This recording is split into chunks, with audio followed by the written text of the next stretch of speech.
Hi, it's Doug Lehman, your video brand ambassador, breaking it down in layman's terms for Barb Giammanco and your social-centered selling moment of the day. Having the latest and greatest technology tools for sales. Implementing a social selling strategy. Will this make the sales process easier? Will it simplify matters? Well, this leads me to a great blog post by Barb Giammanco on the topic.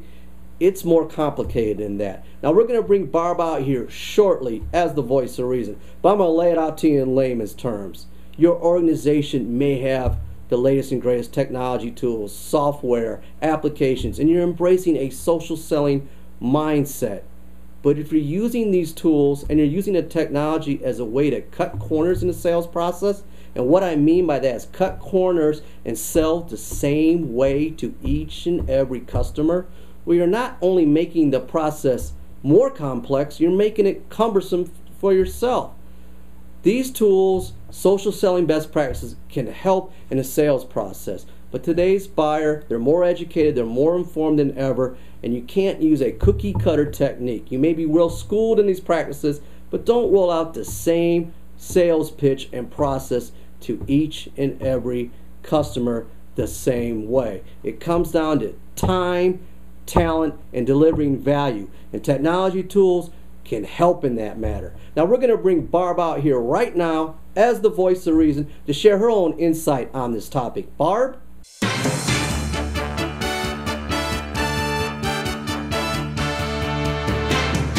Thanks, Doug. Doing a great job setting the stage for having a more in-depth conversation about what it takes to succeed with integrating social media into your sales process.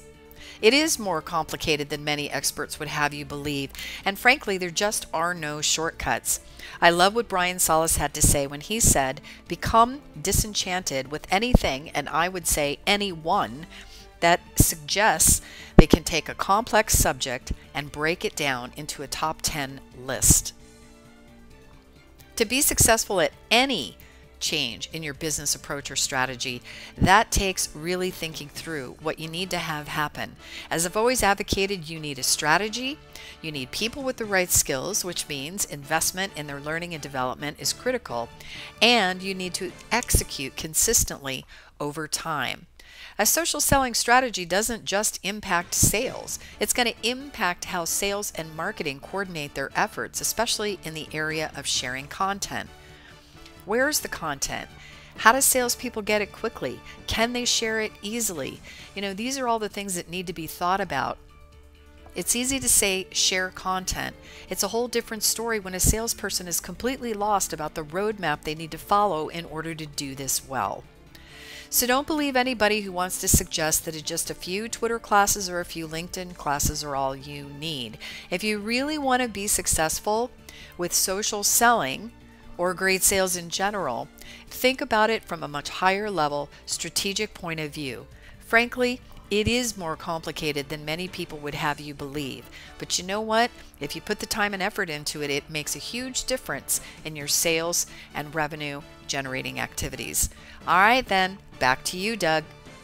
And there you have it. Barb Giammanco, the voice of reason. I'm Doug Lehman, breaking it down in layman's terms. Remember to connect, collaborate, and close. Thank you.